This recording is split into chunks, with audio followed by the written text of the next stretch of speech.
Welcome back to the verdict. Yes, we see your images with your permanent voter cards. Keep sending them in. We'd like to see more of that, and then at least good to also know that you're all ready to go out there and vote. But, Mr. Uzi, let me ask you this. Concerning those, yes, you can see the hashtag, the verdict. You can also hashtag 2019 elections if you want to weigh in on Twitter. So that's the email address, the verdict at channelstv.com. If you've got any observations, questions, or anything you'd like to bring to our attention, we will be here for you. Mr. Uzi, let me ask you, concerning those voting point settlements, can someone vote in those, can they use the cards more than one VPS? Well, I think Engineer Chidiwanfu has already answered that. You can only use your card in one polling unit, and that is where your details are in. If you're, and if the card reader has read your details in one polling unit, it will not, no other polling unit can your details be there, and it will not read any other polling unit. So you can only vote once. The essence is that, look, not only does it read it, it records that you have voted or you have passed through the process of accreditation. It records that much in it. So you cannot come back later, either in that particular unit or in a voting point or in the voting point settlement to try and get yourself accredited yet again. Okay, in other words, yeah, I was just trying to get... But in any case, as you said... Yes, go ahead. Yes, sorry. No, go ahead. As you said, not only must you pass through that accreditation test, your name also by law must be on the register of voters. And when you now go to that register of voters, it's again ticked. That's what it's a dual process. Both the electronic one, you are accredited electronically, and then there's the manual one, which is recognized by the law, and it's now ticked. And that is where with due reverence, I beg to deviate a little bit or disagree a little bit from what your learned guest in the studio in Lagos did say. The Supreme Court has its own challenges, but I don't think what the courts, my understanding of it, what they were saying basically is that if you want technology, put it in the law. And that is why the National Assembly now, I think they realize that it lies with the National Assembly, with the legislators, not with the judiciary.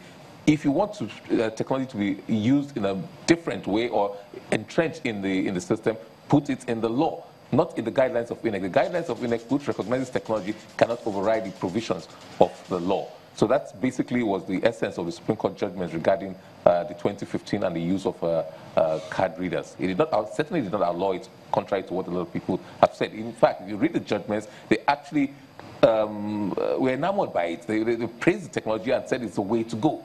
But go and do the needful in terms of legislative intervention. Okay, you know, the question about the voting point settlements, I mean, people are sending messages now that they didn't know that they had over 100,000 VPS, as it were. So what you're saying is that the same process that is applicable to the polling unit is the same that will be in the voting point settlement. So does that then mean that anyone who goes or who is in a voting point settlement already know that that is where they are going to vote? So they will just move straight there. And if they try to cut corners by going to another VPS other than the one they've been designated, it wouldn't work. Is that what you're saying? Yes, that's quite correct. That's quite correct. Let me correct an impression. We don't have 100,000 voting points settlements. There are 119,973 polling units, okay, right? But there are some of these polling units that are too crowded, maybe up to 1,000. So when you have 1,000, 1,500, we'll break that up to a voting point. So there's a main unit, and then to decongest that unit, we have a voting point. So it's basically the same place, but it's only, card readers will only accredit you once. You cannot cut any corners at all. It's 57,000, just over 57,000 voting points, which are created to decongest the polling units. And don't confuse that with voting point settlements. They're only about 309 or thereabouts, and those are only in Abuja. That's a different that's where the big question. The same basic principles apply to them. I mean, that's where the big question is, because a lot of people are asking, is it only affecting Abuja? Why is it only Abuja that has the voting point settlements? Why not in other states? Yes, see, like every other thing, I think we need to pilot this first. So Abuja is a pilot because there are new settlements everywhere in this country. The demographics have changed since the last time we created polling units. But regrettably, the issue of creation of polling units has become so politicized. It's actually more controversial. People don't realize that it's more controversial than the conduct of elections. And it's something there's a uniformity in terms of agreement that we need more polling units.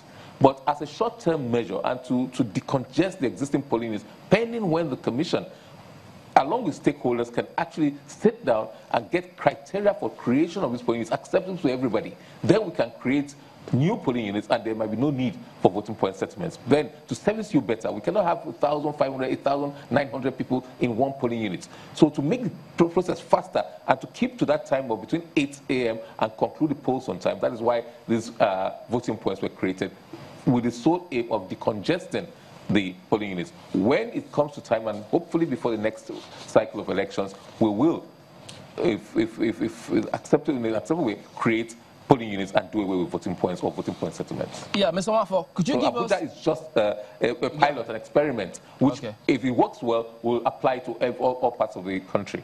Okay, I know that that's a different conversation. Politicians usually go at themselves when they hear about what INEC is going to do with those voting points.